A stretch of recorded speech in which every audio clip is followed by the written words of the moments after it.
19 तारीख को यानी परसों अक्षय तृतीया का दिव्य मुहूर्त आ रहा है। सबसे पहले हम ये समझ लें, जो हम लोग अक्षय तृतीया पर दक्षिण भारत में या भारत में और धनतेरस पर सोना चांदी वगैरह इकट्ठा करते हैं, इनको धन के स्वरूप का समझ नहीं है, इसलिए करते हैं। सबसे पहले आपको बताऊं कि अक्षय तृतीया पर धनतेरस पर सोना चांदी इकट्ठा करने से खूब फायदा होता है। जोरदार जीवन में वृद्धि होती है, धन सोना पैसा इकट्ठा होता है। किसको पता है?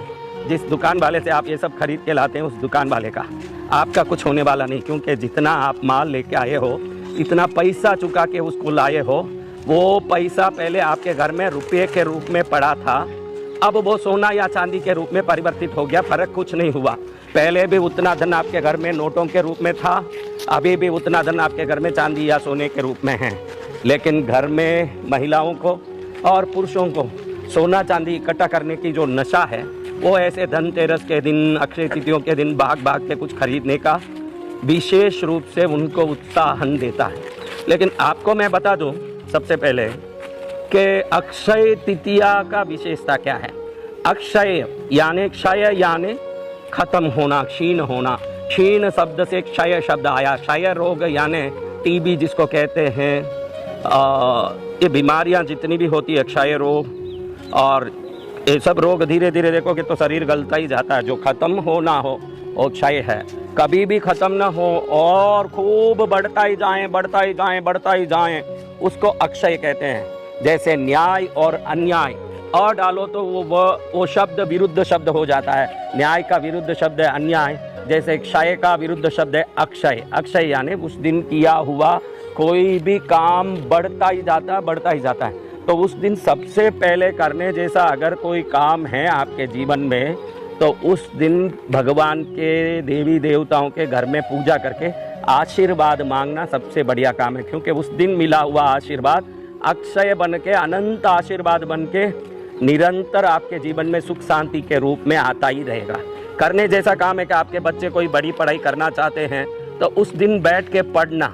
उस दिन पढ़ने के कारण निरंतर पढ़ाई में दिमाग, दिल लगा रहेगा और वो आगे पढ़ने की और इच्छा रखेंगे और वो उत्साह निरंतर उनमें बनता रहेगा। इसलिए आपके घर में कोई पढ़ने वाले बच्चे हों जो यूपीएससी का एग्ज़ाम देना चाहते हैं, आईपीएस आईएएस पढ़ना चाहते हैं, या कोई श्रेष्ठ पढ़ाई करने वाले या निरंतर साधारण पढ़ाई भी करते हों, उस दिन घर में पूजा करके बच्चों को बैठा के थोड़ी देर श्रद्धा से, लगन से पढ़ने बोलिए।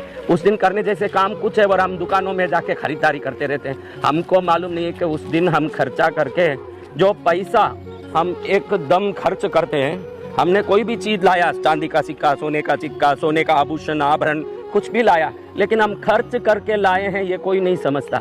अगर आपने खर्चा है तो उस दिन खर्च अक्षय हो गया तो पूरा साल सिर्फ खर्च ही करना पड़ेगा। भले कुछ सामान हमारे घर में आए अलग बात, लेकिन कोई सामान ज़्यादा फायदे से नहीं आया। जितना पैसा दिया उतने का ही सोना चांदी हमारे घर में आया।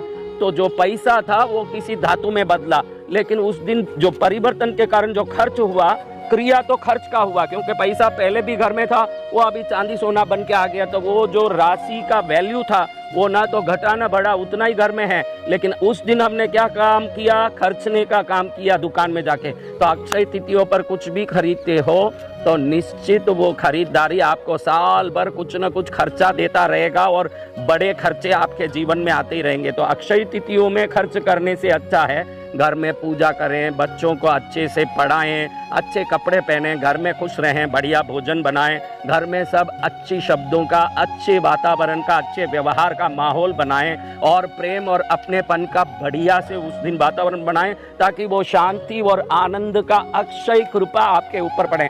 उस दिन बहुत सारी चीज़ें घटी, जैसे द्रौपदी माता को उस दिन अक्षय पात्र प्राप्त हुआ। उस दिन अन्नपूर्णा माता ने काशी में अन्नदान का भक्तों को, वो अपने प्रजाओं को, अपने बच्चों को बांटना शुरू किया। दुनिया भर की चीज़ें उसी दिन घटी। जितनी भी श्रेष्ठ से श्रेष्ठ बातें हैं अक्षय तिथियों पर घटी। कई लोग ऐसे बोलते हैं कि ऐसा कौन सा दिन है, 365 दिन जैसा वो भी दिन है। उन बुद्धिमानों के लिए भगवान की कृपा कहीं वंचित है, इसलिए उनकी बुद्धि में ग्रह संयोगों की बात नास्तिकता के कारण उचित नहीं लगती। इसका कारण यही है कि वो समझते हैं कि भाई हर दिन जैसा है, उसमें ये दिन कौन सा ऐसा है जिस दिन सब चीज़ अक्षय हो जाता हो। ये लोग जानते नहीं हैं कि 10 साल पहले ही ग्रह संचार की बातें करने वाले ज्योतिषीय नक्षत्र विज्ञान के लोग 10 साल बाद इस तारीख को इतनी बजे चंद्र ग्रहण लगेगा, 20 साल बाद इस तारीख को इतने बजे सूर्य ग्रहण लगेगा, ये बता देते हैं। तो 10-20 साल पहले ये चीज घटने वाली है, खगोलीय भूगोलीय परिवर्तन ऐसे अगर ज्योतिष शास्त्र में बताया जा सकता है तो ये पहले से ही निर्धारित है कि ये वसंत ऋतु के ये वैशाख महीने के जो शुक्ल पक्ष में आने वाली ये तृतीया, ये विशेष रूप से उस दिन के ग्रह संयोगों से धरती पर ऐसे तरंगों को बिखेरता है, ऐसे तरंगों को भेजता है जो तरंग हमारे चक्रों के अंदर रही हुई ऊर्जा को अविच्छिन्न रूप से प्रकट करती है और चारों तरफ पृथ्वी मंडल में भी वातावरण में एक समृद्धि, ज्ञान और श्रेष्ठता की तरंग फैलती है, जिससे उस दिन किए हुए हर कर्म को उस दिन का तरंग अनंत गुना विकसित करता है। जो समझदार है और जिसके तकदीर में लिखा हुआ है कि भाई इस प्रकार से जीवन में श्रेष्ठता प्राप्त करना, वो प्राचीन इन मत परंपराओं को मान करके उन क्रियाओं को करके उसका फायदा उठाते हैं। और कोई नहीं भी करता है और नास्तिक है, कहता है कि इन सब में क्या पड़ा है, इससे तो उसी का शायद नुकसान या नफा है, दूसरे किसी का नहीं। मान के करने से जो फायदा है वो अलग, नहीं करें तो उससे जो उसको मिलना चाहिए था वो नहीं मिलेगा वो अलग। अपनी अपनी मान्यता अनुसार इंसान प्राप्त करता है।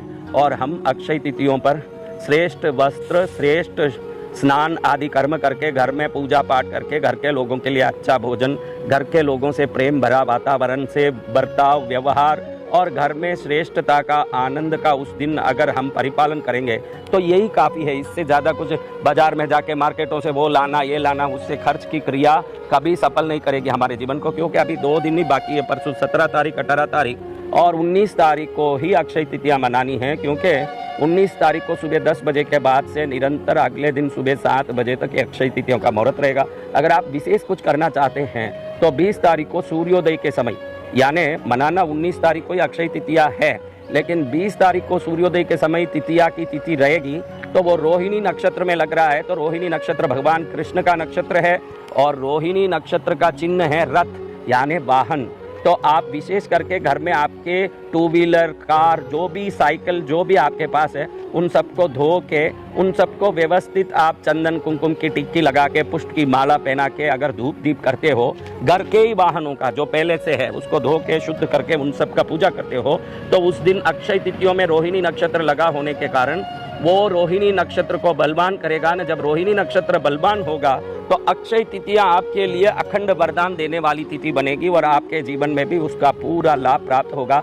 तो उस दिन करने जैसा अगर कोई काम है तो वाहनों को शुद्ध करके पूजा करें नक्षत्र के हिसाब से। 20 तारीख को सुबह सूर्योदय के समय, 19 तारीख के पूरे दिन में सुबह में 10 बजे बाद घर में इष्ट देवता कुल देवता की पूजा करके उस दिन बढ़िया भोजन, मीठा भोजन, कोई भी मीठा पदार्थ बनाएं, कुछ बढ़िया भोजन बनाएं, बढ़िया चीज़ें बनाएं, ताकि उस दिन घर में जो किया हुआ वो आनंद का कार्य पूरा साल आपके घर में 56 भोग और अन्नपूर्णा की कृपा लाने वाला बने। घर में कोई अपशब्द का उपयोग ना करें, गाली गलोच झगड़ा ना करें। उस दिन प्रेम का अगर आप ये एक अपनापन से व्यवहार पालन करोगे तो ये अक्षय तिथियाँ आपके लिए घर को स्वर्ग बनाने वाला हो सकता है। जय माँ पद्मावती।